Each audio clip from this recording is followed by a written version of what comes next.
Tenho o prazer, na verdade, de iniciar o ciclo de palestras de das licenciaturas do IFCE Campus Cedro, do qual eu faço parte da equipe.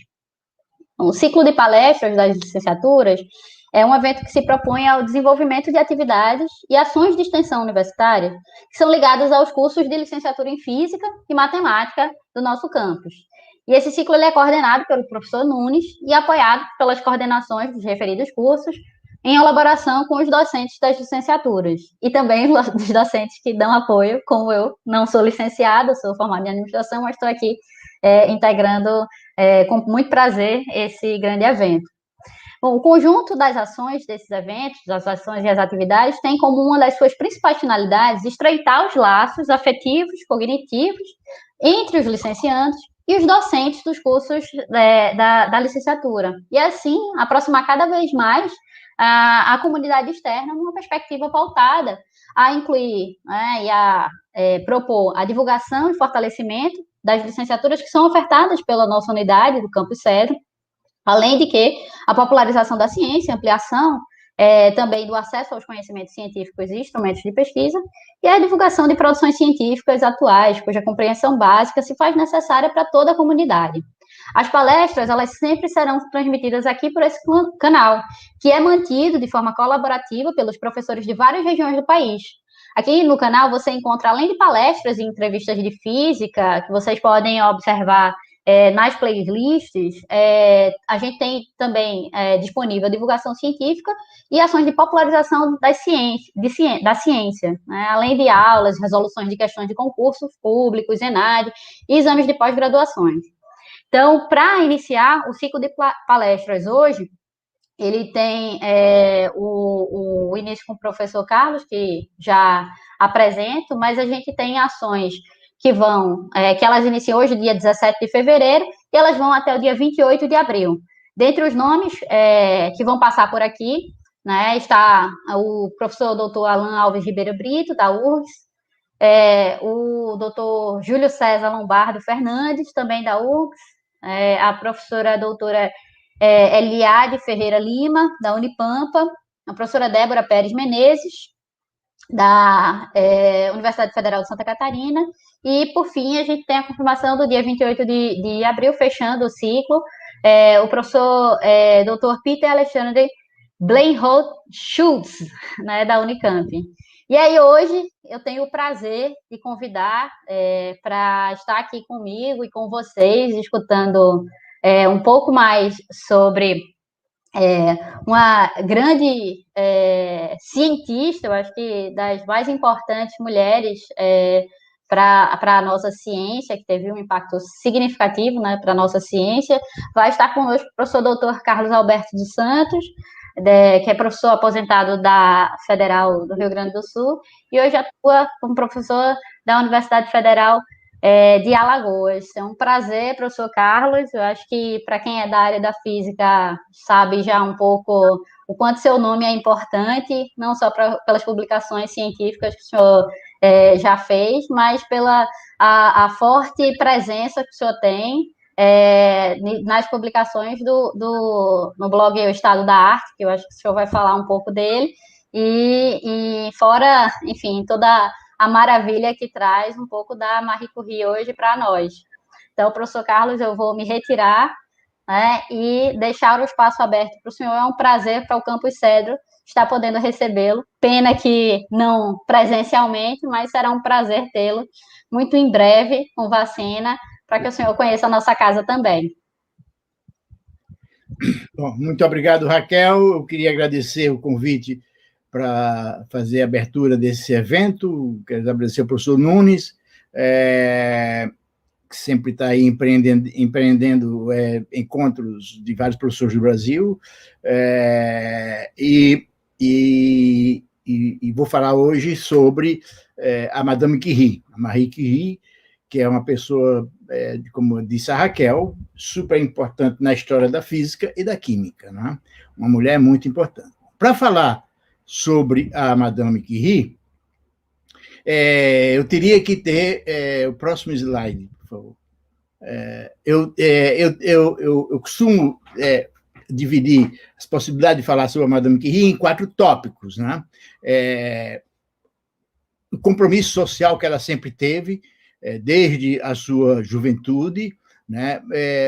Suas relações amorosas, o seu rendimento escolar e a sua vida acadêmica, né? Então, obviamente que isso é muito amplo para uma palestra como essa, então eu vou me fixar na sua vida acadêmica, né? O perfil acadêmico, os trabalhos que a Madame Curie fez na física e na química, né? Uma parte do que eu vou falar aqui, eu publiquei recentemente na coluna que eu tenho no Estadão, no Estado da Arte, né? Lá eu focalizei sobre o Prêmio Nobel da Família Curie, mas então uma parte daquilo que eu falei lá eu vou usar aqui, né? E também os slides dessa palestra estão no SlideShare, né? Que tem o link que vai estar no próximo slide, tem o link de onde estão colocados os slides. E isso, como essa palestra vai ficar no YouTube, então é mais fácil de acessar o link do SlideShare via o YouTube. Então, quem quiser ter acesso aos slides. Né? Ok, próximo. Então, a história é o seguinte: a Madame Curie, eu não vou falar na vida acadêmica, na vida estudantil dela, na vida acadêmica, ela se formou em 1894, né? Na Sorbonne, formou-se em física e em matemática. Em física, ela foi o primeiro lugar, em matemática, foi o segundo lugar da turma, né? Então, eu não vou entrar nesse detalhe da vida estudantil dela, desde a Polônia até se formar na Sorbonne. Ela se forma em 94 e conhece, no final de 94, na primavera, na verdade, em 94 ela conhece o Pierre Curie, né, e se casam em 95. E essa foto que está aí é a foto da viagem de núpcias deles. Eles fizeram uma viagem de núpcias de bicicleta na floresta, ali em torno do Chantilly. Quando você toma café com creme de chantilly, o Chantilly, a cidadezinha de onde vem o creme, é onde eles fizeram esse passeio durante a viagem de núpcias, né? Ok, o próximo, então.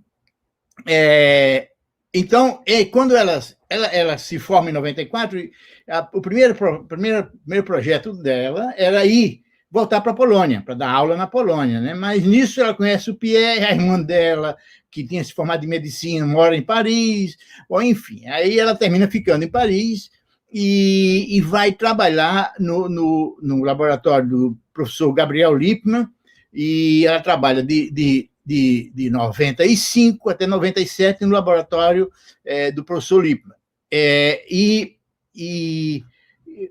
Coloca no formato de apresentação, por favor. Então, aí a fotografia do Gabriel Lippmann, professor Lippmann. O professor Lippmann era uma pessoa importante na Academia de Ciências de Paris, né? E no laboratório dele, ele trabalhava com propriedade magnética, que também era o tema de pesquisa do Pierre Curie. O Pierre Curie é muito famoso na história da ciência, da física, não pela descoberta da relatividade, ele é famoso pelos seus trabalhos em magnetismo. A gente não vai discutir isso aqui, isso não é o tema da palestra, da conversa de hoje. Mas, então, só para dizer que ela foi trabalhar no laboratório do professor Lippmann, ganhou uma bolsa de uma sociedade de metalurgia para trabalhar sobre as propriedades de aços temperados, né? E, então, em 97, ela apresenta o relatório. Foi um relatório... Ela não publica trabalho em revistas sobre isso, mas ela apresenta um relatório que foi um relatório super importante para a indústria de aços magnéticos naquela época, né? E aí, então, o próximo slide. Daí, então, em 97, o próximo. Então, ela faz isso até 97, né? Trabalha com o professor Lippmann em aços. Ela está casada já com o Pierre Curie. O Pierre Curie faz lá os seus trabalhos em magnetismo, né? E ela faz magnetismo, mas junto com o professor Lippmann. Em 96... Em fevereiro de 96, acontece um evento na Academia de Ciências de Paris, importante,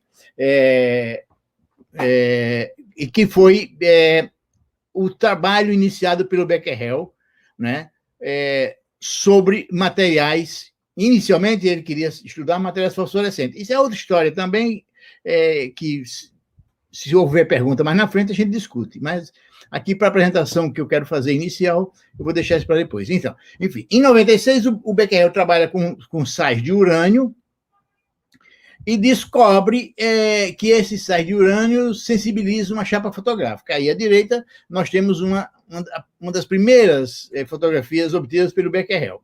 Isso é fevereiro de 96. O Becquerel que tentava explicar aquele fenômeno através de um processo de fosforescência, o que não é verdade. Mas ele trabalhou de fevereiro até maio, mais ou menos, em cima dessa hipótese da fosforescência. Vários outros pesquisadores foram no mesmo caminho, né? Então, vários resultados foram obtidos nesse período de fevereiro até maio de 96, mas todos eles focados na explicação a partir de fosforescência. Obviamente que o fenômeno é o fenômeno da radioatividade, que eles não sabiam na época, não pode ser explicado por um processo de fosforescência, né? Para começo de conversa, o processo de fosforescência ocorre com os elétrons, na camada eletrônica. E o processo que a gente vê da radioatividade ocorre dentro do núcleo. São dois fenômenos diferentes. Muito bem. Então, até maio de 96, muita gente obteve muitos resultados, mas nunca ninguém chegou a uma explicação razoável. E a partir de maio de 96, mais ou menos, essa área ficou estagnada, né? O Becquerel voltou para os seus trabalhos de origem, trabalhava com cristais, né? Já o avô dele e o pai dele já trabalhavam com isso, né? Então, a tradição da família é trabalhar com cristais, inclusive com fosforescência, né? E ele volta para o seu tema e abandona a história da radioatividade. Isso mais ou menos meados de 96. Então, quando foi em dezembro de 97, ou seja, quase um ano e meio depois, a Madame Curie tinha terminado aquele trabalho de magnetismo e estava procurando um assunto para a sua tese de doutorado. Ela não era, né? Naquela época não tinha curso de doutorado, mestrado, como a gente conhece hoje em dia, né? Naquela época a pessoa trabalhava com alguém, que era o orientador, desenvolvia uma pesquisa, escrevia uma tese e defendia em algum local. Então, isso, né, não tinha curso obrigatório. Então, ela estava procurando um tema para a sua tese de doutorado. E na busca que ela fez na literatura, ela descobriu aquela coisa que o Becquerel tinha começado e que era um tema novo, né? E que ninguém tinha explicado. Portanto, era um tema que estava absolutamente aberto, né? E ela, então, achou que aquilo era um tema interessante para fazer uma tese, como de fato, né? Um tema importante que um monte de gente trabalhou. Pessoas importantes como Becquerel trabalhou. O Poincaré foi o primeiro que deu o chute que orientou o Becquerel no seu trabalho, né? E um monte de gente importante publicou trabalhos, e foi apresentado vários trabalhos na academia, mas ninguém explicava o fenômeno. Então, para ela, era bom. Bom, então vou entrar nessa e tentar explicar esse fenômeno. Bom, daí, o fenômeno é o seguinte. O material, aquela radiação sensibiliza uma chapa fotográfica, como essa que você está vendo aí. Além disso, já era observado que ela também ionizava o ar. Então, o que saía de um sal de urânio, o Becquerel trabalhou com sal de urânio, ele não tinha a menor ideia por que ele trabalhava com sal de urânio, não tinha a menor ideia, né? A não ser que o sal de urânio é um material fosforescente. Mas ele não sabia o que era mais do que isso. Era radioativo, mas ele não sabia. Então, aquela radiação que saía do sal de urânio ionizava o ar. Então, os vários pesquisadores que trabalharam na época do Becquerel descobriram isso. Bom, então, o próximo slide. Aí, o Pierre Curie descobriu um jeito de fazer as medidas sem usar o processo fotográfico. Por favor, volta um slide aí, só, desculpe, isso aí. Tá vendo? Tudo que o Becquerel fazia e todos os outros contemporâneos, quer dizer, em 96, de fevereiro a maio de 96, todo mundo só trabalhava com chapa fotográfica. Então, o fenômeno que se observava era essa imagem aí, não tinha nenhuma resolução, nenhuma precisão na medida, não tinha nada, era uma coisa que sensibilizava uma chapa, né? Então, isso dificultou muito a elaboração de explicações para o fenômeno. Bom, então, volta para o próximo slide, então. Daí o Pierre, isso é a montagem do equipamento usado pela Madame Curie. Próximo slide. Aí, então, aqui está toda a história. Aqui, esse slide mostra o pulo do gato que o casal Curie deu para obter o sucesso que obteve, para explicar a radioatividade, para descobrir o polônio, para descobrir o rádio, tudo isso. É nesse slide que está o pulo do gato. À esquerda, você tem a fotografia do Becquerel. Né? Bom, aí, como o material ionizava o ar, o Pierre Curie sugeriu para Madame Curie dela usar uma câmara de ionização, aquela figura A ali em cima, que é uma câmara de ionização, usar um eletrômetro de quadrante que o Kelvin tinha. Eu escrevi Kelvin aí, é Kelvin, que o Kelvin tinha. Que o Kelvin tinha inventado e o Pierre aperfeiçoou. Está aí a fotografia dele. Isso é um eletrônico quadrante com uma precisão até hoje, ninguém conseguiu medir corrente elétrica com a precisão que esse quadrante mede. Media uma unidade em 10⁶. Era uma precisão fantástica. E embaixo, né, essa imagem B aí embaixo, tem uma balança de quartzo. Essa balança de quartzo foi inventada pelo Pierre e pelo seu irmão Jacques, né? E que usa o fenômeno da piezoeletricidade. Bom, até hoje em dia, nos laboratórios de pesquisa que se fabrica filmes finos, a espessura do filme fino é medida, calibrada, usando uma balança de quartzo. Como é que é essa história? É o seguinte, o quartzo, como vários outros materiais, o quartzo é um material piezoelétrico, o que significa dizer o seguinte, se você aperta uma chapa de quartzo, ele gera uma diferença de potencial. Se você coloca uma diferença de potencial entre dois extremos de uma peça de quartzo, ele aumenta ou diminui o volume. Isso é o fenômeno piezoelétrico, né? Então, no caso usado aí, se você botar se fizer uma balança ali embaixo, na parte de baixo tem um prato, se você botar alguma coisa ali dentro daquele prato, ele faz pressão sobre o quartzo e essa pressão gera uma diferença potencial. Se você une isso através de um condutor em duas pontas, você tem uma corrente. A diferença potencial gera uma corrente. Então, qual foi a ideia do Pierre e que a Marie Curie passou a usar? Ele tinha, de um lado, deixa eu ver se o slide seguinte tem isso desenhado. Tem. Então, assim, ó, aqui à esquerda, no A, você tem a câmara de ionização. Aqui à direita, no C, tem a balança de quartzo, né?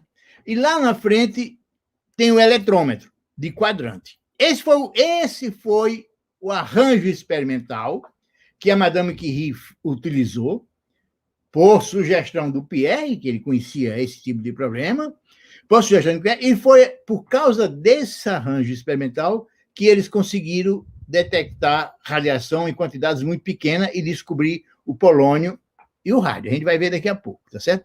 Então, eu quero chamar a atenção, quer dizer, isso é o pulo do gato que eles tiveram. Eu quero chamar a atenção dos alunos, né,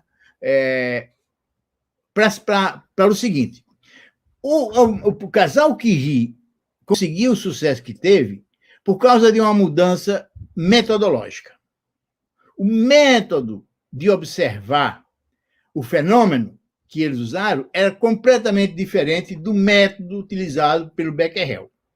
O método utilizado pelo Becquerel, que é a sensibilização do fenômeno em chapa fotográfica, com aquilo ele jamais chegaria a descobrir o que o casal Curie descobriu. Jamais. Então, quando o Pierre Curie teve a ideia de analisar os materiais radioativos com esse equipamento que está aí, né, é porque o material radioativo ioniza o ar. Se ioniza o ar, se ele bota numa câmara de ionização, esse que está aqui, o ar, né, no desenho indicado pela letra A, se ele bota um material ali dentro, ele ioniza o ar. Se você conecta isso eletricamente por fora, isso gera uma corrente, né? Então, e quanto maior o material radioativo, quanto maior a intensidade do material radioativo, maior a corrente que ele gera.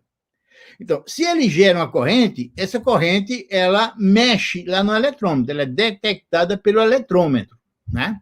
E aí o eletrômetro é um eletrômetro de quadrante, ele gira, né? Ele gira, a figura está um pouco pequena, mas enfim, ele gira e indica o ângulo de giro, é a medida da intensidade da corrente.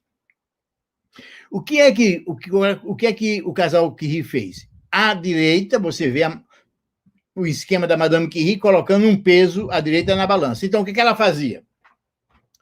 Quando lá o eletrômetro girava, que era proporcional à ionização, ela botava um peso na balança de quartzo. Este peso gerava uma corrente, né? Contrária à corrente do eletrômetro. Então, quando as duas correntes se anulavam, ela via isso através de um feixe que está indicado aqui por um feixe amarelo, né? É assim que ela identificava quando a corrente se anulava. E aí, então, ela tinha, da direita, um peso, uma massa, que tinha o mesmo efeito em termos de corrente, a ionização provocada pelo material radioativo. Então, ela calibrou, eles podiam calibrar essa balança e aí determinar qual é a quantidade, qual é que é a atividade do material radioativo, né? Então, como a balança, como o eletrômetro de quadrante é muito sensível, quantidades mínimas de material radioativo podia ser detectado. Então, foi assim. Passa o próximo slide, por favor. Então, ela começou a fazer a medida dela em dezembro de 97. Dezembro de 97. De novo, eu vou repetir só para fazer a linha de tempo. Fevereiro de 96, o Becquerel começou a fazer as medidas dele com chapa fotográfica. Ele e várias outras seguiram, porque o Becquerel era uma pessoa... Como é que foi esse começo? Foi o Poincaré em janeiro. O Poincaré deu uma palestra na Academia de Ciência de Paris, relatando a descoberta do raio-x de Röntgen. O Poincaré achou que o fenômeno vinha de um processo de fluorescência. O Becquerel, como era especialista em fluorescência, embarcou na ideia do Poincaré, né, para explicar o fenômeno. Bom, então, e como o Poincaré era importantíssimo, o Becquerel era importantíssimo, o pai do Becquerel era importante, o avô do Becquerel, quer dizer, o Becquerel era uma família aristocrática da ciência, né? Então, todo mundo, quando tem um cientista muito famoso fazendo experimento, todo mundo copia. Isso até hoje é assim, tá certo?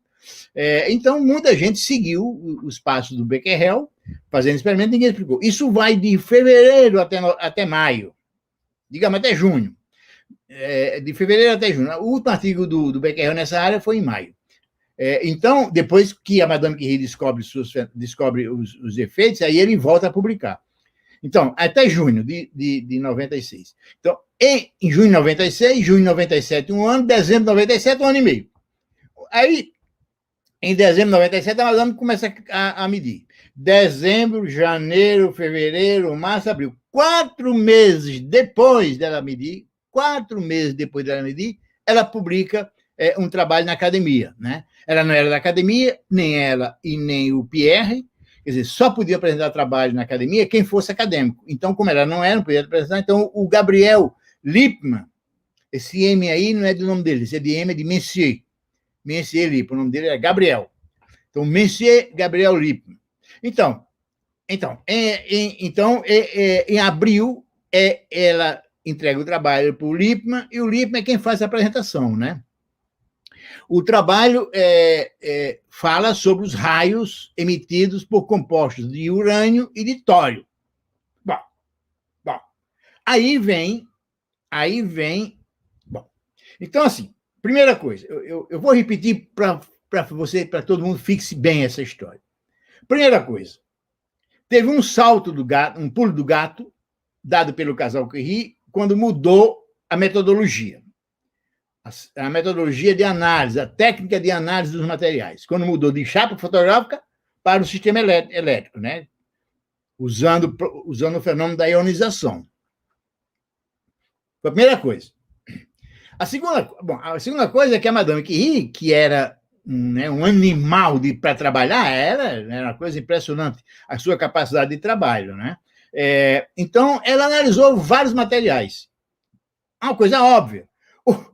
O Pierre Curie, o Becquerel, ficou praticamente nos sais de urânio, né? A Madame Curie, aí ela descobre que além do urânio, além do sal de urânio, os compostos de tório também apresentam o mesmo fenômeno. Então, a primeira vez, vão anotando aí, 4 meses depois que ela começa, ela já descobre que além do urânio tem um outro elemento que também é radioativo, que é o tório.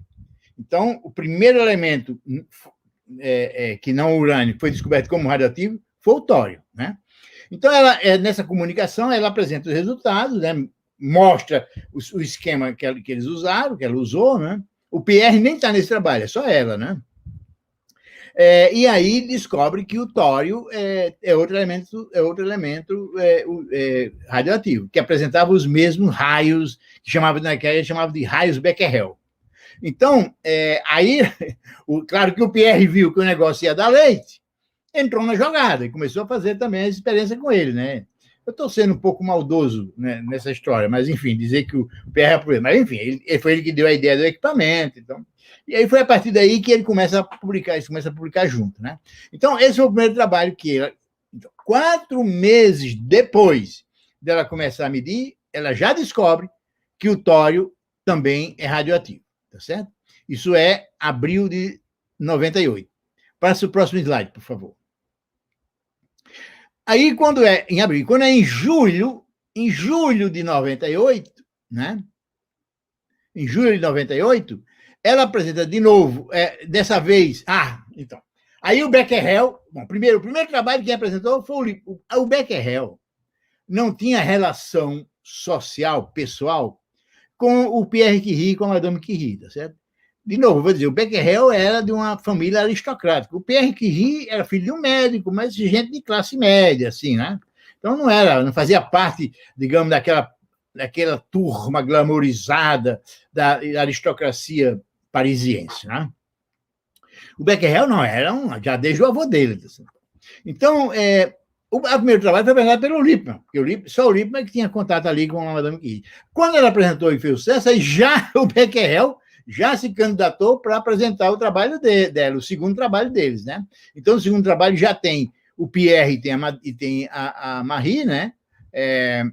E foi apresentado pelo Becquerel. Isso é em julho. De novo, ela começa a trabalhar em dezembro, publica o seu primeiro trabalho em abril, mostrando que o tório também é radioativo, e em julho, abril, maio, junho, 3 meses depois, eles descobrem o polônio. Então, em 98, em julho de 98, o Becquerel apresenta na academia, eles apresentam o trabalho onde eles mostram, eles descobrem, eles apresentam o polônio. Nesse trabalho, eles não conseguem identificar quimicamente o polônio. Eles dizem, está aqui, está bem classificado. Eles achavam que tinha um composto, tinha uma coisa diferente ali no meio, era uma coisa minúscula em quantidade, né? Que tinha uma coisa no meio, que era um novo elemento, e se fosse um novo elemento, eles sugeriam o nome de polônio. Ela só foi isolar o polônio quimicamente, eu acho que em 1901, mais de 3 anos depois, porque não era fácil isolar quimicamente o polônio. Ele ficava muito grudado, às outras substâncias, né? Então, isso em 98, em julho, ela publica. O próximo slide, por favor. Aí, quando é em dezembro, né? 6 meses depois, eles apresentam um novo trabalho, de novo apresentado pelo Becquerel, na academia, né? Onde eles apresentam a descoberta do rádio. Né?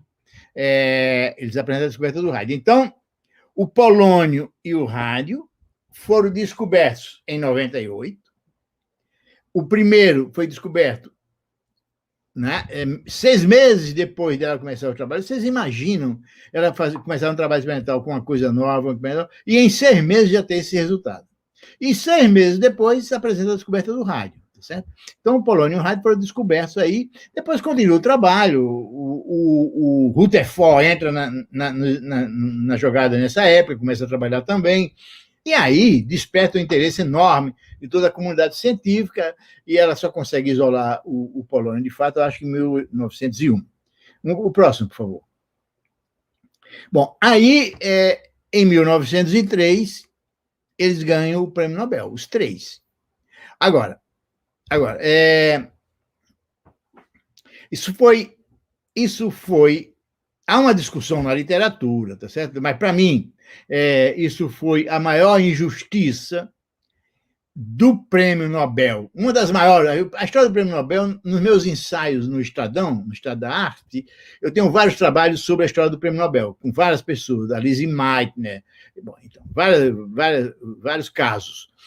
Um dos casos que eu acho mais, digamos, escandaloso é essa história do Becquerel ter ganho o Prêmio Nobel. A primeira pessoa que chamou a atenção para esse fato foi o Roberto Martins. Vários de vocês devem conhecer o Roberto Martins, que é um físico e que dedicou-se, trabalhou muito tempo em ensino da física, na história da física e tal. Então, ele fez um pós-doc dele na Inglaterra, e durante no final dos anos 80, começo de 90, e ele, para trabalhar, ele destrinchou essa história dos experimentos da descoberta da radioatividade.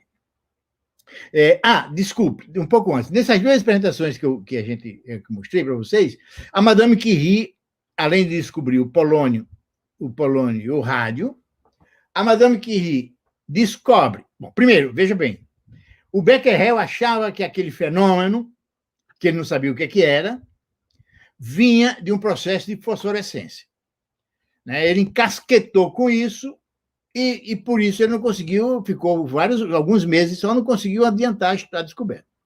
Bom, com a mudança, com a estratégia metodológica, com a mudança de equipamentos, né, sugerido pelo Pierre e implementado pela Madame Curie, ele descobre os 2 elementos. Mas mais do que isso é mais importante ainda. A Madame Curie descobre, primeiro, que o fenômeno não vem da fosforescência. Segundo, que o fenômeno ocorre somente com alguns elementos e que é um fenômeno natural diferente do que se conhecia. Ela chama o fenômeno de radioatividade. É ela que dá o nome que a gente conhece hoje, radioatividade. Foi a Madame Curie que cunhou essa expressão, esse termo. Então, ela chama de radioatividade e chama os elementos que apresentam o fenômeno de radioativos. Também foi ela que deu esse nome. Numa daquelas comunicações que eu mostrei antes, ela fala isso. Então a Madame Curie descobre, então, que, veja que em menos de um ano de trabalho, a Madame Curie faz tudo isso. Ela descobre o polônio, descobre o rádio, descobre que aquele fenômeno, que aquela radiação que sai de aquele material que ioniza o ar, etc., é um fenômeno que não vem da fosforescência, é um outro fenômeno, que ela chamou de radioativo, e somente alguns elementos, né, apresentam esse fenômeno, e esses elementos são elementos radioativos. O urânio foi o primeiro, né, e o Becquerel foi por acaso. O Becquerel tinha em casa, porque seu avô e seu pai já trabalhavam nisso, uma enorme quantidade de sais de urânio, de sais fosforescentes, entre os quais era o sal de urânio, a uranila, que ele trabalhou. Foi por acaso que ele trabalhou com isso, porque ele podia ter pego um sal fosforescente de outro material, de cálcio, e aí não ia observar o fenômeno. Então, ele observou o fenômeno por acaso, mas não conseguiu identificar, não saiu do lugar, porque ele estava encasquetado com a ideia de que aquilo era fosforescência. Né? Então, de novo, para os alunos de física, duas coisas. Primeiro, o processo metodológico, a técnica de medida é super importante, e você não pode se ficar numa ideia fixa, certo? Sempre que o negócio engasga, encasqueta, tente mudar o seu referencial, né? Ou no dizer de várias pessoas, do Kuhn, etc., muda o paradigma. Muda o paradigma, tá certo? Então, a Madame Curie fez isso, né? Então, aí ela descobre, primeiro, tem urânio, que é radioativo, descobre que o tório é radioativo, e depois descobre dois elementos novos que são radioativos, que é o rádio, que é o polônio e o rádio. E depois vários outros vão descobrindo vários elementos radioativos. Toda aquela escala no final da tabela periódica ali embaixo, os terras raras, a maioria é material radioativo, da pesada, né? Então, em um ano, a Madame Curie fez muita coisa na sua vida, muita coisa, tá certo? Mas praticamente tudo que ela fez, o cerne do que ela fez em um ano. No ano de 98. Né? É o que eu chamo de o ano miraculoso. 1905 é o ano miraculoso do Einstein. Né? Até o Nunes, o professor Nunes, organizou um evento aí no Dia do Físico, até eu participei. Então, 1905 é o ano miraculoso do Einstein. 1898 é o ano miraculoso da Madame Curie. Foi naquele ano que ela fez praticamente tudo. Depois daquilo, bom, ela passou muito tempo trabalhando para isolar o polônio, etc. Né? Então, e foi melhorando os trabalhos. Né? Mas a essência está tudo naquele ano. Agora, eu estava falando, o Roberto Martins, quando ele fez o seu pós-doc, que ele estudou toda essa história da radioatividade, ele percebeu que o Becquerel não fez nada a não ser, por acaso, ter mostrado aquele fenômeno, por acaso. Mas ele estava completamente equivocado quanto à explicação. Então, em 1990, o Roberto Martins escreveu um artigo no Caderno Catarinense de Ensino de Física, hoje é Caderno Brasileiro, naquela época era Caderno Catarinense de Ensino de Física, cujo título é Como Becquerel não descobriu a radioatividade. Eu li esse artigo há muito tempo atrás, né? E aí foi naquele artigo que eu comecei a me interessar em também estudar esse material. Anos depois, em 1995, né, a Susan King, uma escritora americana, escreveu uma biografia sobre a Madame Curie, onde ela também trata esse tipo de assunto. Mas o primeiro sujeito, a primeira pessoa que abordou essa história foi o Roberto Martins. O Pierre Curie, bom, o Becquerel, portanto, o Becquerel não... Bom, aí qual é o resultado disso? Como o Becquerel era uma pessoa ilustre na comunidade científica, né, ele ganha fama pelo que não fez. Se você olha, nos anos 90, depois que eu li o artigo do Roberto Martins, que eu fui estudar também essa coisa, eu fiz uma pesquisa enorme na literatura, lendo livros. Praticamente todos os livros, eu nem quero falar nos livros que a gente usa no ensino médio, que estão todos muito equivocados, mas livros escritos por cientistas importantes, Prêmio Nobel e tudo. Todos eles dizem o seguinte: a radioatividade descoberta pelo Becquerel. Tá certo? Essa frase é completamente equivocada, é falsa. Né? Aquele artigo do Roberto Martins, como o Becquerel não descobriu a radioatividade, e retrata muito bem isso que eu estou falando. Tá certo? Porque o Becquerel não descobriu. Ele pegou, por acaso, um sal de urânio, podia pegar um sal de cálcio, podia ter pego um sal de cálcio. Não pegou o sal de urânio por acaso. Quando observou que aquilo sensibilizava uma chapa fotográfica, ele não soube explicar isso. Nem ninguém. Então, ele não descobriu a radioatividade. Foi a Madame Curie. Então, foi uma injustiça que a academia deu o prêmio Nobel também para ele, pela força social que ele tinha. É pior do que isso, se você olhar aqui embaixo, ele deu a metade do prêmio para o Becquerel e um quarto para o Pierre e um quarto para a Madame Curie. Né?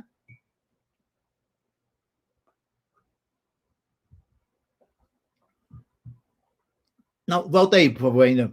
Então, eles fizeram duas injustiças. Primeiro, ter botado o Becquerel para ganhar o prêmio. Não deveria ninguém botar. Segundo, deu 1,5 para ele e um quarto para cada um dos outros dois. Tá certo? Depois, se tiver tempo, eu volto a tratar um pouco desse detalhe com relação a outra descoberta da Irene Curie. Bom, vamos lá. Então, isso é 93. Perdão, 1903. Próxima slide, então. Aí, isso é uma gravura, não é fotografia, é uma gravura, né, feita em 1906, depois do acidente que matou o Pierre Curie. O Pierre Curie morreu na frente do laboratório, estava atravessando de uma rua para outra, no mês de fevereiro, eu acho, né? E estava muito escuro, finalzinho do dia, né? No inverno, aquela coisa toda. E aí veio uma carroça com 6 cavalos, sei lá, e passou por cima e ele morreu. Então, em 1906, o Pierre Curie morre e fica a Madame Curie sozinha, com seus trabalhos. Deixa eu fazer, então, aqui uma... Lá em 1903, quando foram dar o prêmio Nobel, além de botar o Becquerel na história, não queriam botar a Madame Curie. Tá? Então, tinha gente que queria botar só o Pierre. E diziam que a Madame Curie era um assistente de laboratório do Pierre, tá certo? O que é uma baita de uma injustiça, porque o trabalho foi todo ela que fez, tá certo? Aí ele morre em 1906 e ela fica, então, continuou o trabalho sozinho, né? E também tem duas coisas importantes. Em 1903, além do fato de que em 1903 inicialmente não queriam dar para ela, queriam dar só para o Becquerel e para o Pierre, né? Houve briga no comitê, na Academia Sueca né, de Ciência, onde se dá o prêmio Nobel, que é o seguinte: o comitê de física, que indicou o prêmio, o comitê de química ficou muito incomodado, porque o comitê de química achava, já naquela época, em 1903, tinha o Rutherford, que é mais ligado à química do que à física. Então, o Rutherford fazendo os seus trabalhos, o Rutherford e seus colaboradores. Então, os químicos achavam que aquele tema era um tema da química. E o comitê de física conseguiu que desse o prêmio para a física, né? Então, o comitê de química ficou muito incomodado, eles começaram a achar, isso está registrado em vários livros sobre o prêmio Nobel. Aí eles começaram a achar que se eles abrissem mão daquilo, eles iam perder o tema. O tema ia ficar como tema da física e não ia ficar... Quer dizer, ou seja, um problema de disputa, né, corporativismo das duas áreas naquela... 1903. Bom, aí o Pierre morre, a Madame Curie continua, ela melhora o isolamento dos elementos, né, do polônio e do rádio, etc., né? Vira uma pessoa importante, ela vira professora na Sorbonne, ocupa o lugar do Pierre na Sorbonne, né? Aí, próximo slide. Aí, em 1911, ela ganha o prêmio de Química. Eu considero... Ela ganhou o prêmio de Química. O prêmio de Química foi dado... Bom, em 1903, o prêmio foi dado para os três pela descoberta da radioatividade, pelos trabalhos sobre a radioatividade, né? Em 1911, eu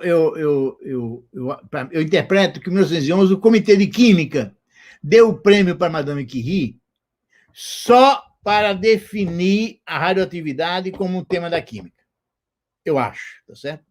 Porque a justificativa para o prêmio dado a Madame Curie está aqui, eu estou olhando aqui, em reconhecimento aos seus serviços, né, pelo avanço da química, pela descoberta dos elementos do rádio polônio, e já foi dado em 1903, tá certo?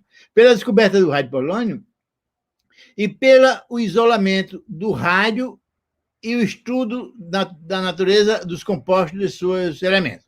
Então eles deram um prêmio por coisas que ela tinha feito. Pela descoberta do rádio polônio, já foi em 1903, né?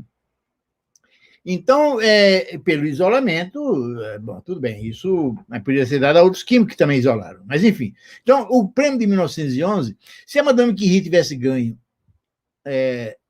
só o prêmio de 1911 e outras pessoas tivessem descoberto a radioatividade lá em 1903, todo mundo ia dizer que foi uma injustiça, favorecimento para ela ter ganho. Então, o que eu, pessoalmente, né, eu não tenho nenhum elemento em uma discussão de pessoas, de outros historiadores, que ler os documentos e tal, né? Mas a minha sensação é que, porque já em 1913 eles brigaram sobre a primazia do assunto, né? Em 1911 eles deram só para marcar posição, para dizer a radioatividade é da química e não é da física, né?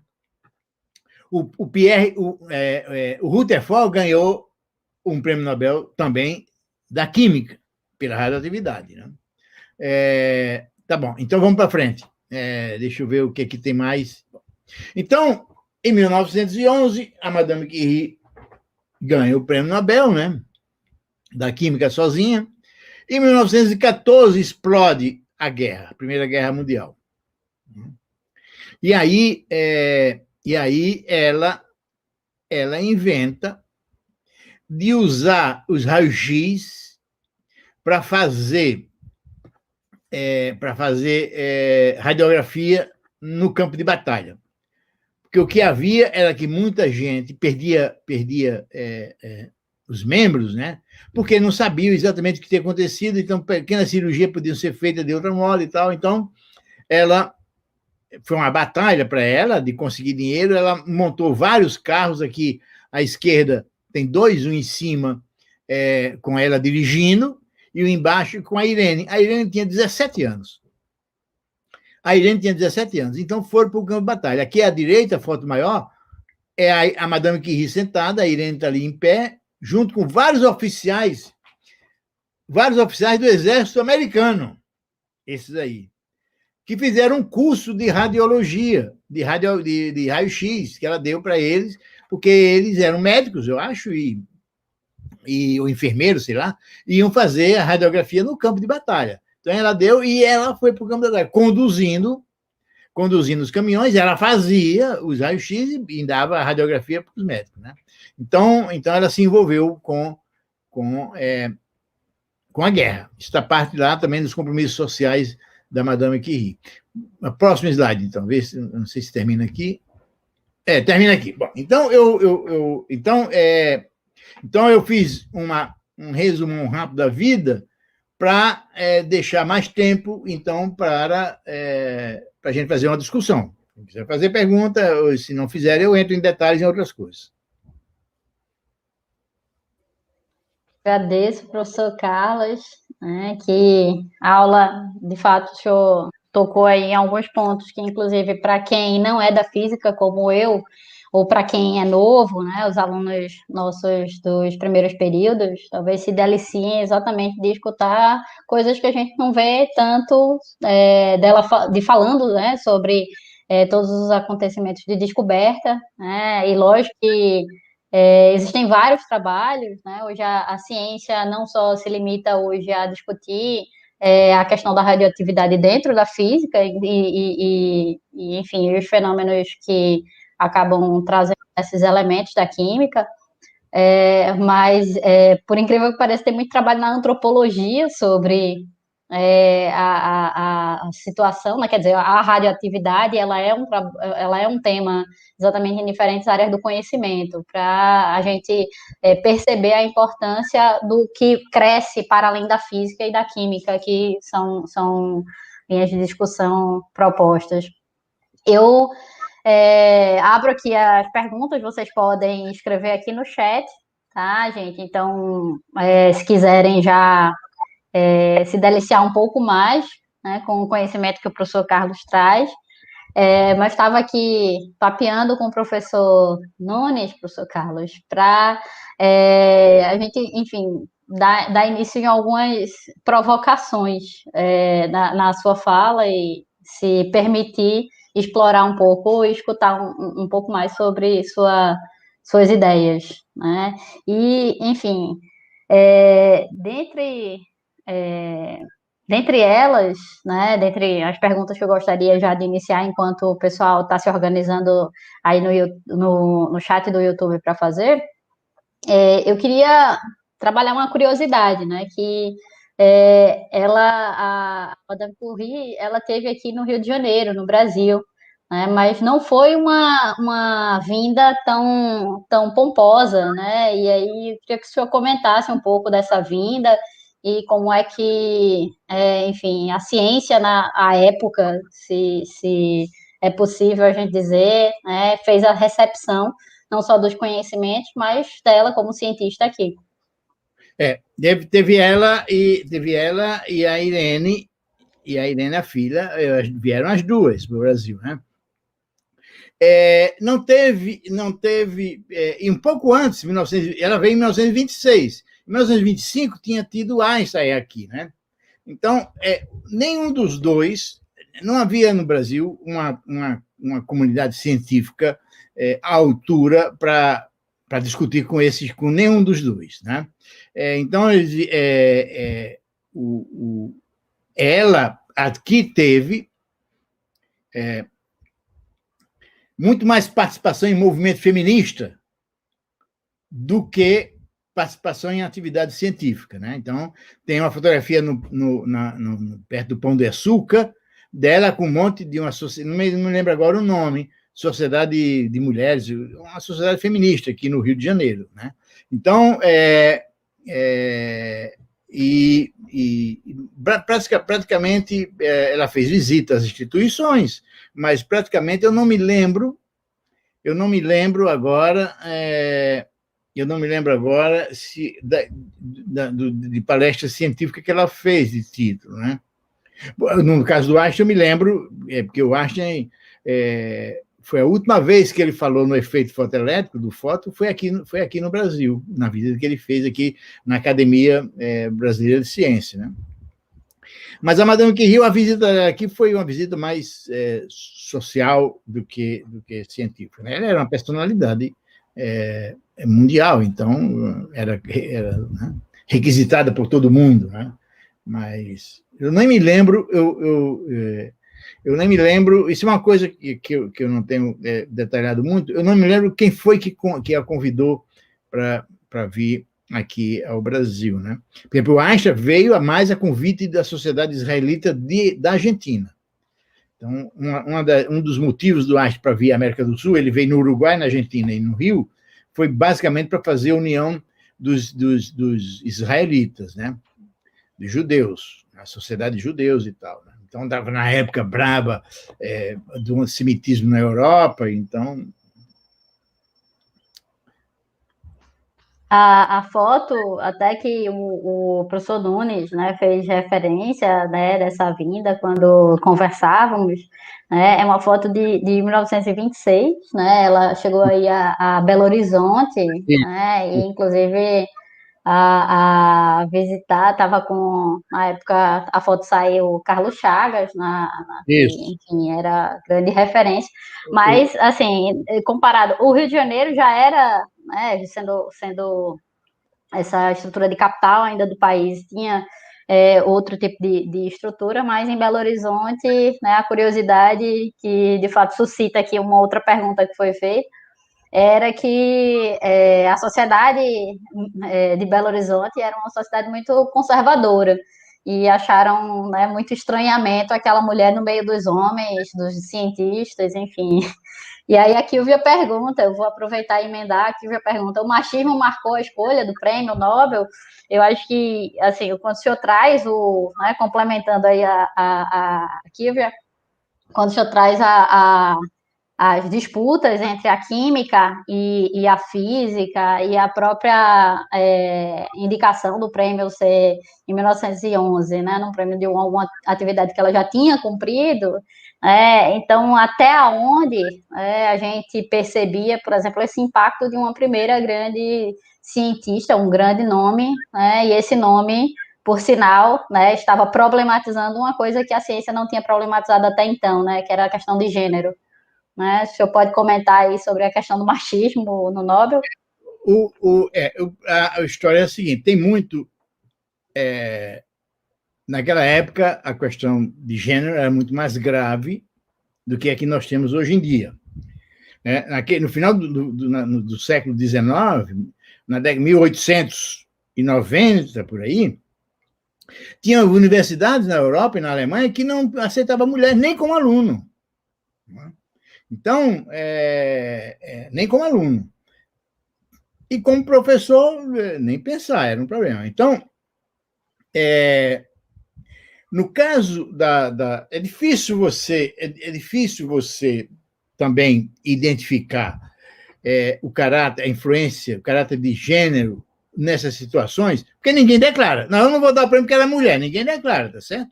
Então, agora, portanto, você faz interpretações, sociólogos tal, fazem interpretações, mas não é. Agora, por exemplo, uma coisa que se declara. Você sabe, se declara isso porque ela era mulher ou não? Que é o seguinte: não, ela não ganha, não pode ganhar porque ela era uma assistentezinha do Pierre no laboratório. Isso daí não é interpretação, não. Teve gente que disse isso, né? Teve gente que disse isso com a Lizzie Meitner. A Lizzie Meitner nunca ganhou o prêmio. Mas a Lizzie Meitner, naquela época, 1914 por aí, já era uma física famosa também. E foi indicada para o prêmio Nobel desde 1924, eu acho. Então, ao longo de 24 até 44, quando o Otto Hahn, que era o colega dela, ganhou, ela foi indicada. Teve vendo que ela foi indicada mais do que o Otto Hahn. Agora, nunca ninguém disse, não, ela não ganha porque ela é mulher. Mas sempre se dizia, ela não ganha porque ela é assistente do Otto Hahn, porque ela é não sei o que mais lá, como a Madame Curie. Então, isso daí está dito. No relatório, os caras não merece ganhar porque ela era só um auxiliar. Então, agora, porque ela era só um auxiliar, é porque achava que é auxiliar ou porque ela era assim, uma mulher? Né? É claro que tinha, ninguém desconhece que tinha um sentimento preconceituoso contra a atividade da mulher, tá certo? Ela sofreu muito isso, principalmente depois que o Pierre morreu, em 1906, ele morreu, ela ficou sozinha, né? Aí ficou provado de que ela não era uma simples auxiliar do Pierre, era que fazia, ficou provado disso. Era terminado dando o cargo de professor titular na Sorbonne, mas em 1911, um pouco antes dela ganhar o prêmio, de ser anunciada, ela teve problema por causa da relação amorosa que ela teve com o Langevin, que tinha sido aluno do Pierre, trabalhava no laboratório. Então, neste caso, ela teve claramente um preconceito feminino, de gênero, das próprias mulheres em Paris, certo? Então, teve um movimento horroroso na imprensa, né, de chamada de mulher vagabunda, sei lá, né? E claro que isso era orientado por um preconceito feminista, né? Sim, de alguma maneira, na verdade, era preconceito de várias áreas, né? Enfim, por estar numa posição... Ela era mulher polonesa, né? Que estava tendo relação com um homem casado francês, né?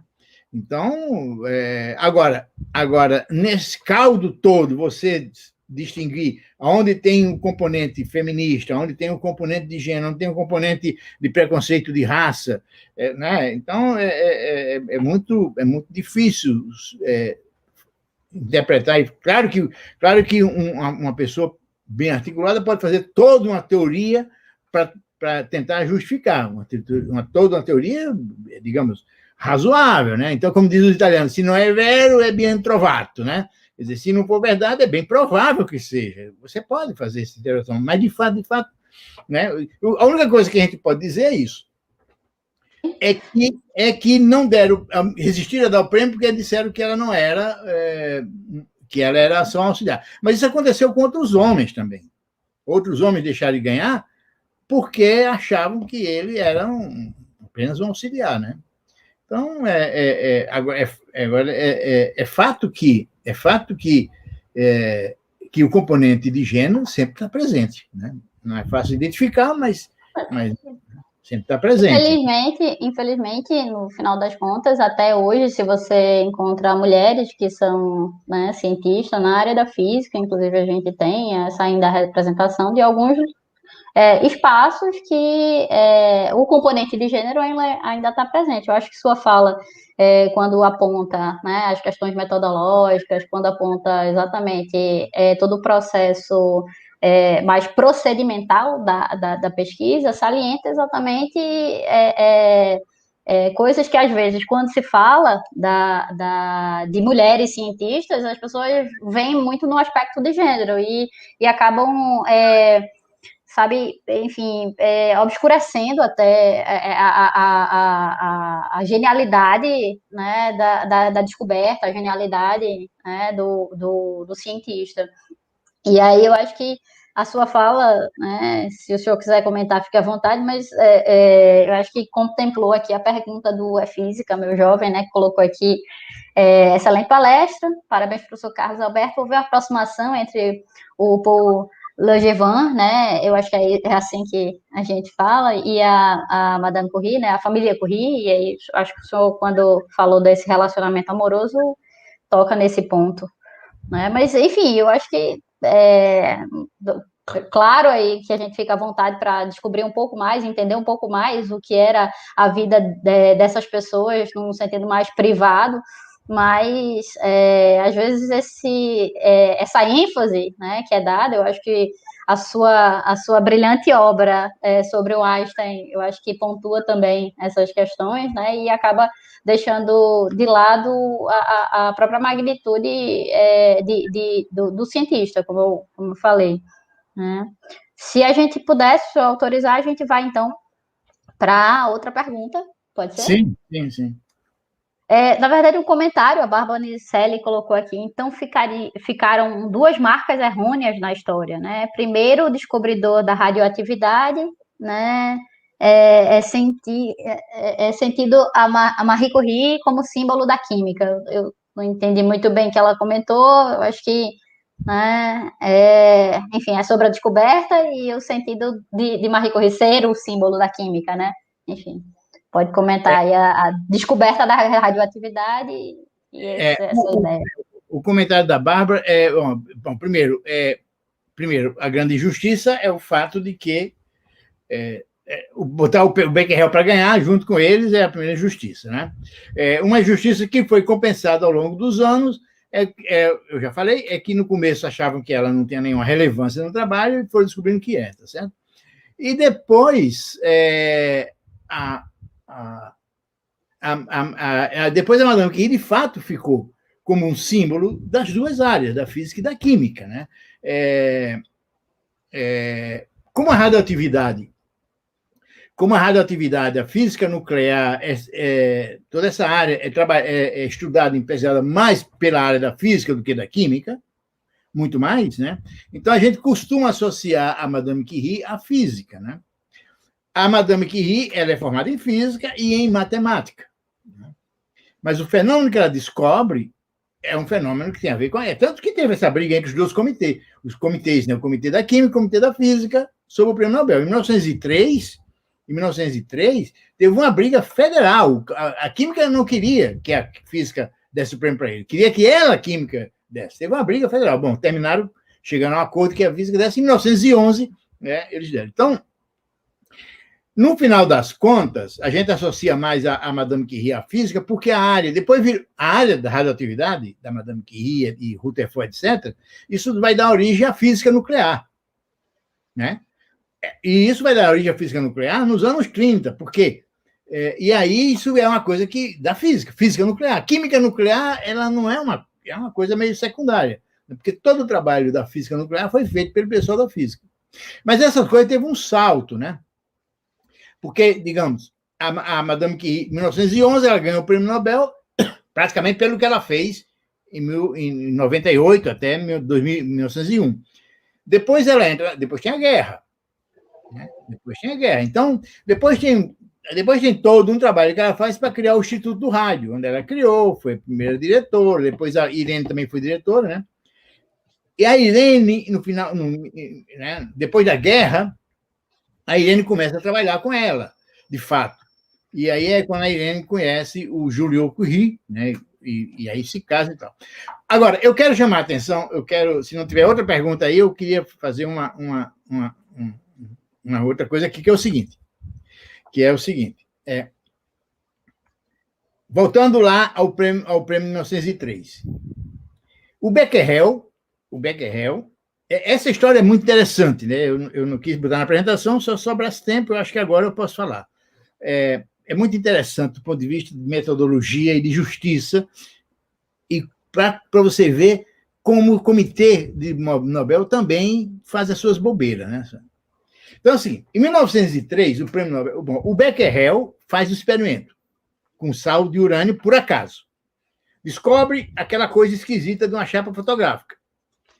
Outras pessoas trabalhando descobrem que aquilo ioniza o ar, coisa que já era conhecida desde o raio-x, desde 1995, já era conhecido. Bom,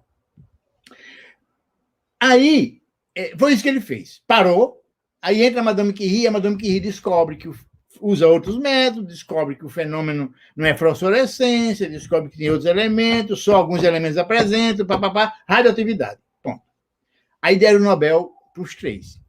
Por que deram o Nobel para os três? Bom, o Becquerel fez o primeiro experimento. Se o Becquerel não tivesse feito aquele experimento, não teria saído a Madame Curie, tá certo?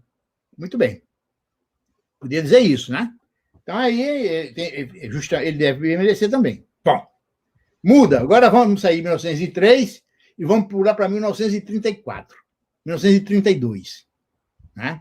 Vamos pular para 1932.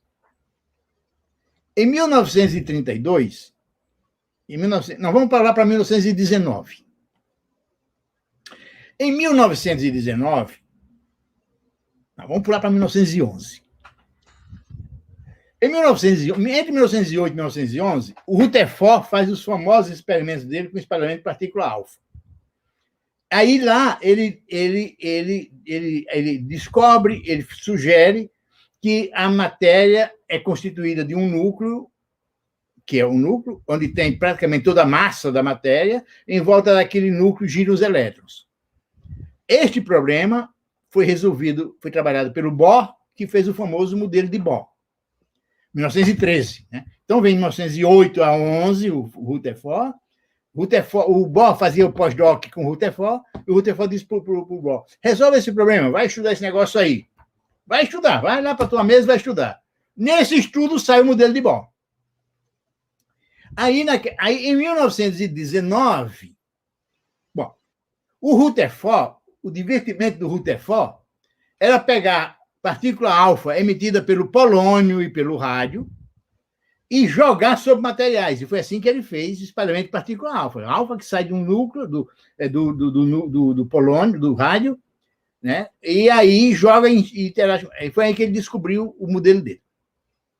Nesse negócio de bombardear aqui, bombardear ali, em 1919 ele descobre o próton. Ele descobre que aquela coisa que está no núcleo, que ele deu o nome de próton, tem a massa tal, ele descobre o próton, em 1919. E ele dá uma palestra, em 1919, na Inglaterra. Naquela palestra, ele publica essas coisas, esse negócio tudo publicado, mas ele dá uma palestra, né? Mais ou menos como essa aqui que eu estou dando, né? Ele dá uma palestra e ele fala da descoberta do próton, tal e tal e tal. Aí ele diz assim: agora, eu acho que tem o próton, tá aqui, eu identifiquei o próton, tem carga igual a do elétron, a massa é tal, 1840 vezes maior do que a do elétron e tal e tal. Agora, eu acho que aqui no núcleo, junto com o próton, tem uma partícula neutra que eu não sei o que é. Bom, 1919. Aí ninguém dá bola, por quê? Primeiro, ele não publicou isso. Ele falou na palestra. O texto de palestra, ninguém liga, não vale nada. Ninguém, se eu disser aqui uma coisa importante aqui, ninguém vai saber disso, porque ninguém vai incomodar com uma coisa de palestra. Só lê o que é publicado na revista. Ele não publicou, mas ele disse na palestra, está lá, mas está escrito, eu tenho essa cópia dessa palestra lá, mas ninguém lê, ninguém leu. 19. Não, passa. Em 1932, né, 13 anos depois, entendeu? Bom, essa história de bombardear, todo mundo fazia isso, né? Bombardeava um próton, olhava o que era, mudava o material, esse era o divertimento da física na Europa. Em 1932, a Irene e o Frederic Joliot-Curie estavam num bombardeio desse,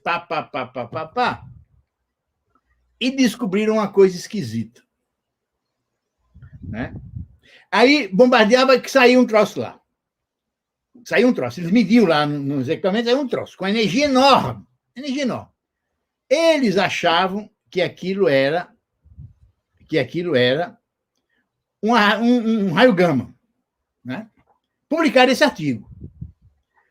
Aí, para que fosse o raio gama fazendo as contas de energia, aquele raio gama deveria ter uma energia de 50 MeV. Não existe raio gama com 50 MeV. Né? Bom, o Chadwick, que era colega do Rutherford, na Inglaterra, isso foi feito em Paris. O Chadwick, na Inglaterra, leu o artigo da Nature, foi um artigo da Nature, artigo importante. Leu aquilo, achou muito esquisito, aí foi falar para o Rutherford, olha aqui. O Chadwick era assistente do Rutherford. Olha aqui, o casal francês descobriu esse troço, mas não pode ser radiação de 50, essa não pode ser, e tal, né?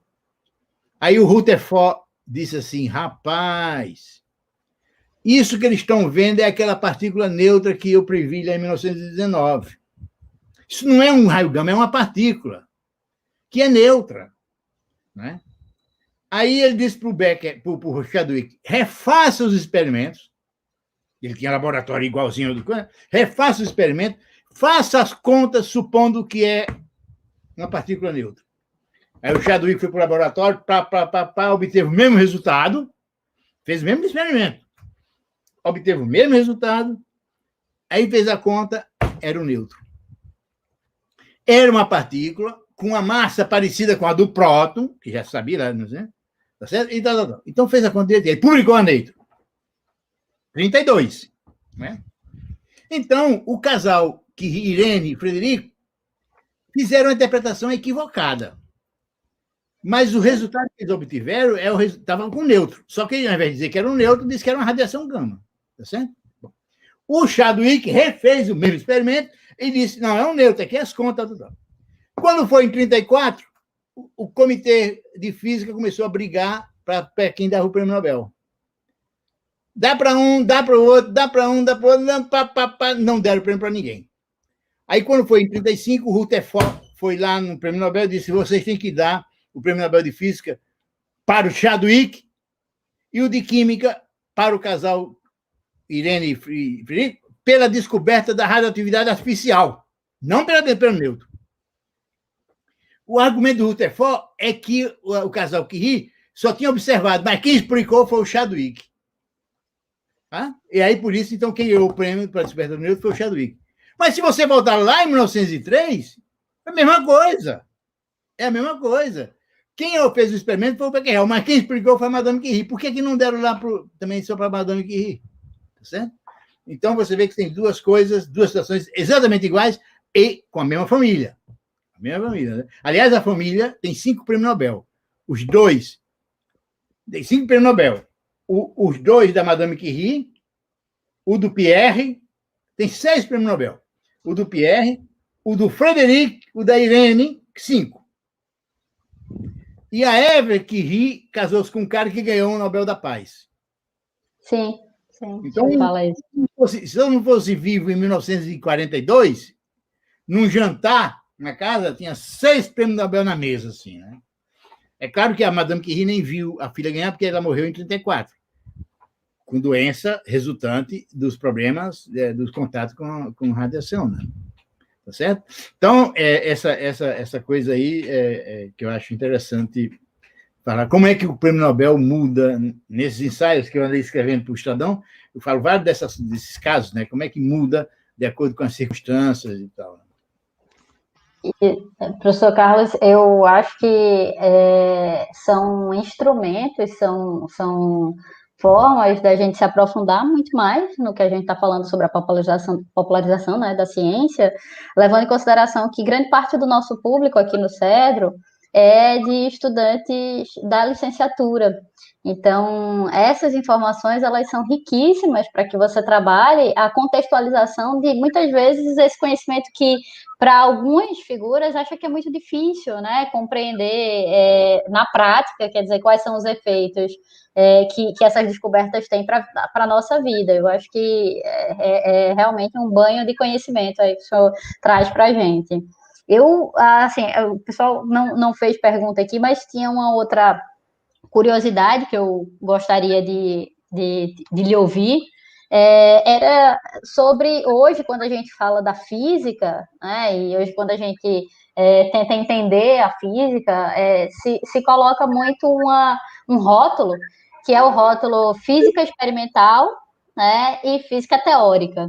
E aí eu queria que o senhor, assim, falasse, porque particularmente quando a gente vai observar o caso da Madame Curie, né, enfim, de alguns dos pesquisadores que o senhor traz aqui, né, dos cientistas, grande parte dos estudos, né, se deu dentro, né, do que a gente se aproximaria mais numa concepção de física experimental.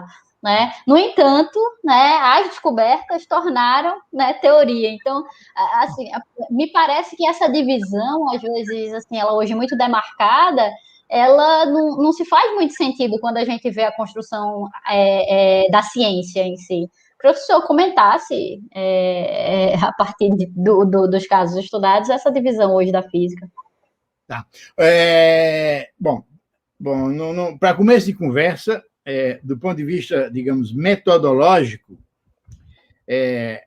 não há como você fazer, não existe uma única coisa. Quer dizer, ou seja, você faz uma teoria e depois faz experimento para testar, né? Ou você faz um experimento e depois inventa uma teoria para explicar. Não tem. Aliás, os manuais de filosofia, né, nunca se aplicam nos casos reais, tá certo? Porque a quantidade de casos casuais que acontecem na ciência, né, são tão grandes que não tem um processo. Os manuais de filosofia dizem que você começa uma pesquisa fazendo isso nunca se aplica, tá certo? Depois que as coisas, por acaso, entre aspas, né, é descoberto, aí você aplica uma metodologia para investigar aquele caso. Então, não tem um processo a priori para você fazer uma descoberta, né? O Mário Schember, que foi um professor muito famoso no Brasil, lá da USP, né? Ele dizia a seguinte coisa, né? Não existe descoberta por acaso, tá certo? Olha, não você descobriu por acaso. Não, toda descoberta é por acaso. Se você descobriu uma coisa que não for por acaso, não é porque você descobriu, é porque você inventou, você queria aquilo, tá certo? Então você vai entende? Você vai construir um rádio, vai inventar. Então toda descoberta, de fato, é por acaso. Você não está querendo observar aquilo, de um modo geral. Né? Então não tem uma forma única de você definir o que é que. Né? Há casos em que a pessoa é teórica, só faz as contas sem nenhuma realidade física,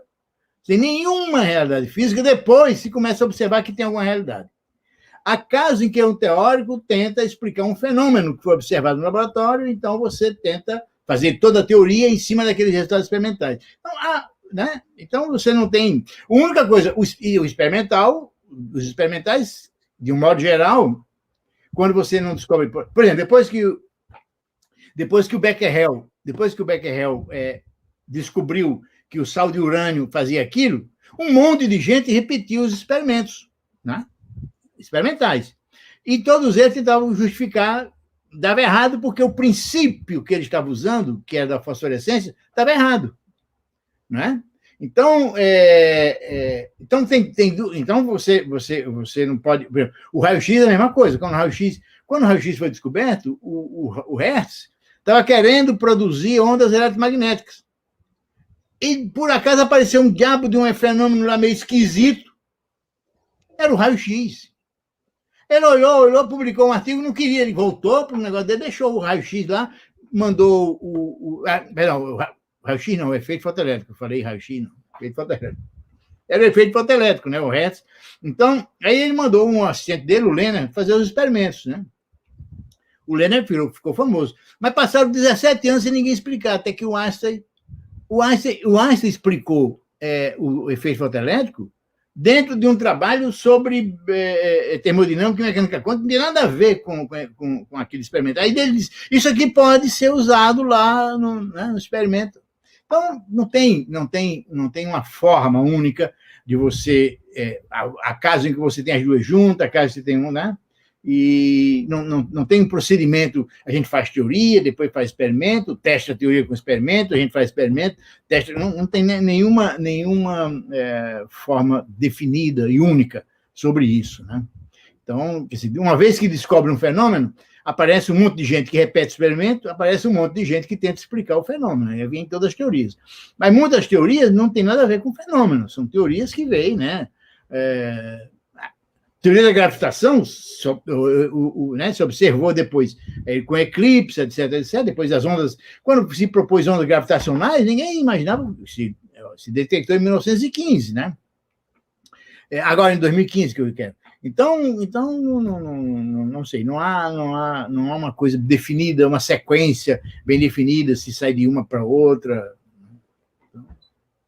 Agora, é óbvio que é óbvio que tem uma coisa que são claramente teóricas e outra coisa que são claramente experimentalistas, né? Que explora aspectos experimentais, vai lá e mede, tal. Como é que funciona isso? Não sei. Mede a corrente, não sei. Às vezes, de modo geral, um teórico vem e tenta explicar isso aí. Bom, não há uma coisa. Com uma certa evolução, né, dos espaços acadêmicos de laboratórios, e a gente hoje tem uma capacidade enorme de processamento de dados, né, com a utilização exatamente dos instrumentos na área de informática, que conseguem, por exemplo, fazer testes que antes a gente seria inimaginável, né, uma vida de cálculos para poder fazer simulações que hoje você consegue fazer muito mais, né? E aí muita gente fala, né? Ah, não, mas no popular sou físico teórico e sou físico experimental. Eu também acho um rótulo curioso, né? Porque para mim, enfim, a ciência, a gente disciplina, né? A ciência para que a gente possa compreender melhor os fenômenos, mas a realidade ela não é blocada, né? A realidade ela é dinâmica, né? Aliás, nisso, por exemplo, a física, a química, a biologia, etc, né? Elas só são assim pela nossa limitação na compreensão dos fenômenos. Porque, na verdade, é tudo interdisciplinar. Quer dizer, na biologia, na química, na física, todas elas têm fenômenos que acontecem todos. Quer dizer, o fenômeno da natureza, a natureza não distingue a física, a química e a biologia. Quem distingue somos nós. E a gente distingue porque nós somos incapazes de tratar um problema que engloba. Hoje em dia já tem mais avanço nisso, né? Mas tudo isso surgiu da incapacidade. Então, para a gente explicar um fenômeno, a gente tem que começar a reduzir o reducionismo, que muitos filósofos criticam, mas é porque a gente não pode resolver o problema se tornar muito amplo. Então, você vai reduzindo, né? Então, vamos, por hipótese, vamos fazer assim, vamos simplificando, tal. Depois resolve e aí complica, né? Porque você vai estendendo. Então, a natureza ela é interdisciplinar. Então, a natureza não distingue. Quando um músculo nosso faz assim, né, ele está variando a energia potencial para ganhar energia depois. Mas o músculo não quer saber se a energia potencial é da física, ou é da química, ou é de onde, né? Então... E para mover o músculo, a gente não necessariamente não precisa, né, fazer esses cálculos, né? Sim, para mover o músculo, o cérebro gera uma corrente que passa um sinalzinho lá e diz assim, pode entortar aqui. Ele entorta. Então, tem eletromagnetismo lá. Mas quando entorta aqui uma proteína, tá certo? Aí o problema... Quer dizer, somente recentemente os biólogos conseguiram resolver a parte da física e da matemática dessa coisa toda, mas isso sempre existiu, né? Agora, que dá física teórica experimentais, bom, isso tem já desde... Quando foram dar o prêmio Nobel para o Einstein, em 1921, em 1918, ganhou o Max Planck.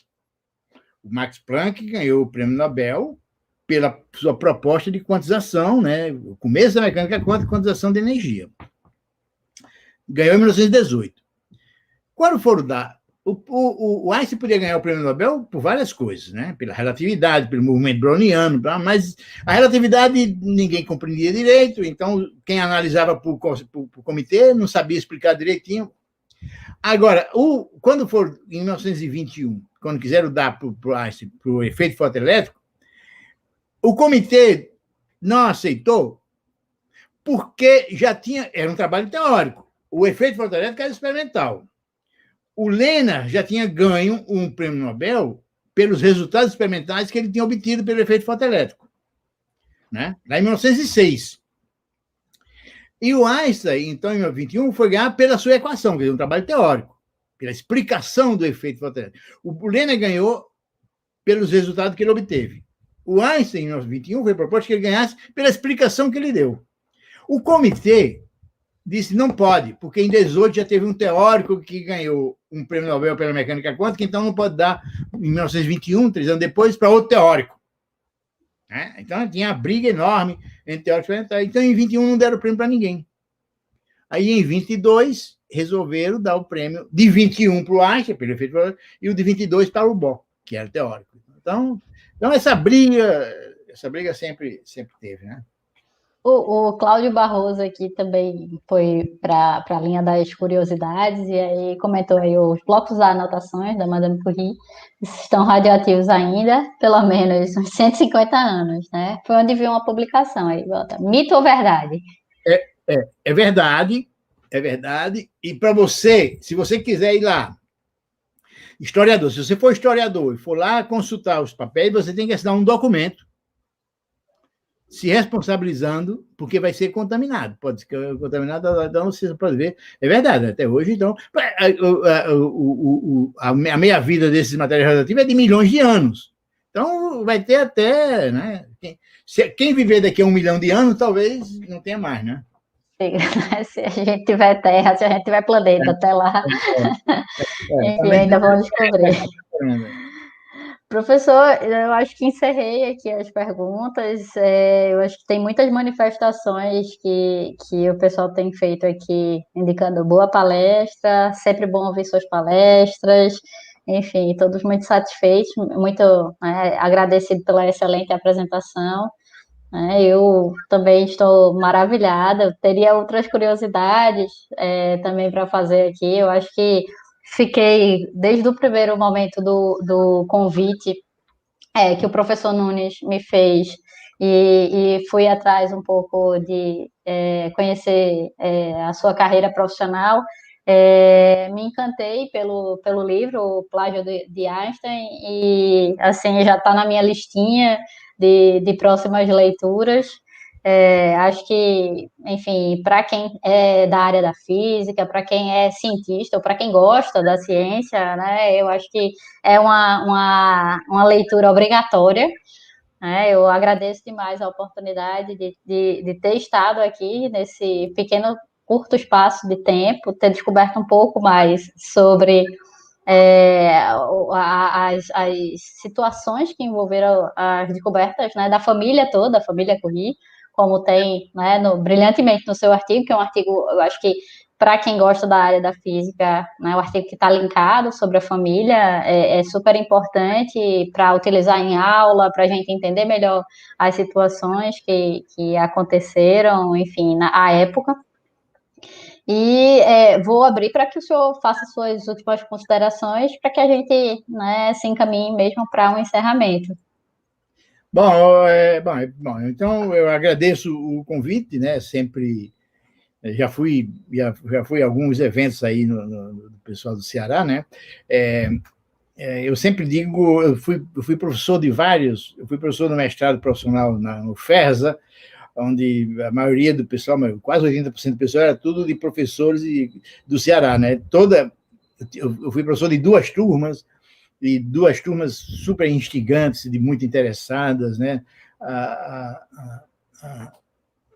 Alguns devem estar assistindo aí, e eu acho muito, não é por acaso o sucesso que o Ceará tem no ensino fundamental no Brasil, né? Ensino médio no Brasil, tá certo? Eu tive indicação disso quando fui professor, né, de 20 alunos aí do Ceará. Então, agradeço o convite, estou sempre à disposição, gosto muito de falar sobre essas coisas, né? Então, é isso aí. Muito obrigado. Nós aqui do Campus Cedro aqui agradecemos. Agradeço mais uma vez ao professor Nunes por coordenar o ciclo de palestras. Lembrando a todos vocês que estão assistindo que essa é a primeira palestra, o ciclo ele segue a sua programação até o dia 28 de abril. Tá, então a próxima palestra a gente tem aqui o encontro, vocês já podem colocar na agenda no dia 24, agora, né, na próxima semana a gente tem às 10 horas o professor doutor Alan Alves Brito, né, que é astrofísico e vai seguir o ciclo aqui das licenciaturas. Então, peço a vocês que divulguem com os colegas, assistam, repliquem a fala aqui do professor Carlos, e, por gentileza, também, né, leiam os seus muito instigantes artigos que estão lá na coluna do Estado da Arte do Estadão, porque eu acho que é bastante material para preparar boas aulas, tendo em vista os desafios que a gente vem enfrentando durante esse período. Professor Carlos, mais uma vez o Campus Cedro agradece. Professor Nunes, obrigada também pelo convite e desejo uma ótima tarde, quase noite já, não, ainda tarde, a todos e todas. Até logo. Tchau.